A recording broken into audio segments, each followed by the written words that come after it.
بہت تھوڑے مسائل ایسے ہیں جس پہ قرآن حدیث کی روشنی میں امام ابو حنیفہ، امام مالک، امام احمد بن حنبل، امام شافعی رحمہم اللہ، جن کی فقہ کو اور جو انہوں نے قرآن حدیث سے مسائل نکالے، جنہیں اللہ نے خوب قبولیت بخشی ہے کہ مسلمانوں کا ایک بہت بڑا طبقہ، تقریباً 99% مسلمانوں کا طبقہ انہی حضرات کی تشریح پر اس وقت دنیا میں عمل کر رہا ہے۔ انہی چاروں ائمہ کو اللہ نے یہ قبولیت اور یہ فضیلت بخشی ہے۔ تو نماز کے بہت تھوڑے مسائل ہیں جن پر ان چاروں حضرات کی رائے ایک ہو۔ تو نماز تراویح 20 رکعت یہ وہ مسئلہ ہے جس پر الحمدللہ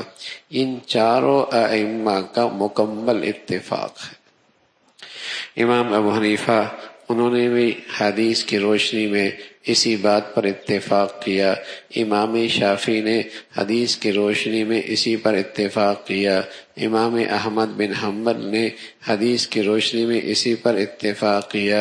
امام مالک رحمہ اللہ نے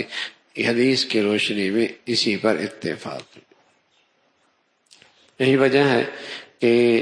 شروع سے لے کر آج تک حرمین شریفین کے اندر بھی 20 تراویحوں کا سلسلہ شروع سے لے کر، کیونکہ چاروں ائمہ وہ عام طور پہ امام احمد بن حنبل رحمہ اللہ کی پیروی کرتے ہیں اور قرآن حدیث سے جو انہوں نے مسائل نکالے اس کی اتباع کرتے ہیں۔ تو پہلے وہاں 4 مصلی ہوا کرتے تھے چاروں ائمہ کے، بعد میں پھر ایک امام کی مطابق وہاں نماز کا سلسلہ ہوا، لیکن الحمدللہ شروع سے لے کر آج تک وہاں 20 رکعت کا اہتمام ہے، اس لیے کہ یہ وہ مسئلہ ہے نماز کا جس پر چاروں ائمہ کا اتفاق رہا ہے،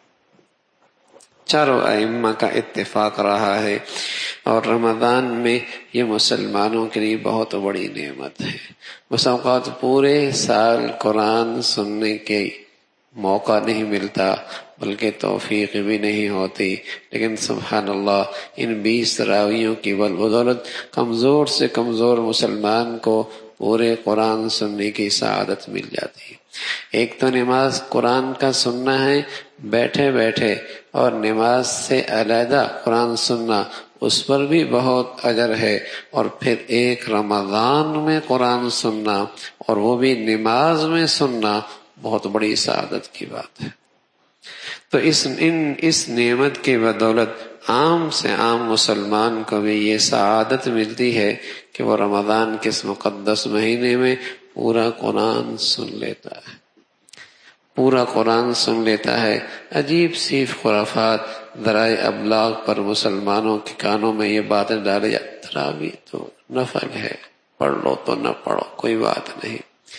یعنی موضوع بحث یہی بن گیا ہے۔ اور بعض تو ایسے ہیں کچھ پڑھ کے چلا جا رہا ہے، اسی کا نتیجہ ہے وہی ذرائع ابلاغ کی فضولیات اور لغویات جو کانوں میں پڑھ پڑھ کے یہ ذہن بن گیا، پڑھ لی کوئی بات نہیں، 4 پڑھ لی، 6 پڑھ لی، 8 پڑھ لی، 10 پڑھ لی، اور 2 دن پڑھ لی کافی ہے، 5 دن پڑھ لی کافی ہے، پڑھی نہ پڑھی برابر ہے۔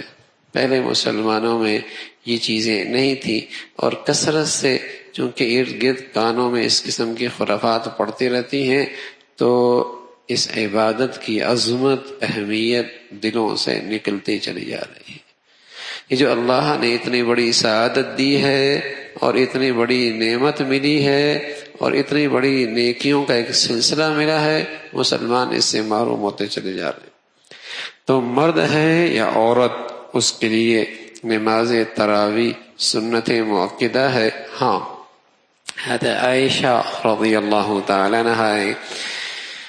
اللہ کے نبی صلی اللہ علیہ وسلم نے حضرت عائشہ سے فرمایا، عائشہ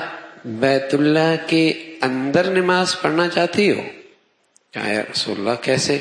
فرمایا اپنے حجرے کے اندر نماز پڑھ لو، یہ ایسا ہے جیسے بیت اللہ کے اندر نماز پڑھ رہی ہے۔ مرد کے لیے فضیلت کی بات ہے مسجد میں نماز پڑھنا، عورت کے لیے فضیلت کی بات ہے چاہے وہ فرض نماز ہو، چاہے وہ نفل نماز ہو، چاہے وہ تراویح کی نماز ہو، اس کی فضیلت یہ ہے کہ وہ جتنا اندر کمرے میں پڑے گی اس کا اجر بڑھ جائے گا۔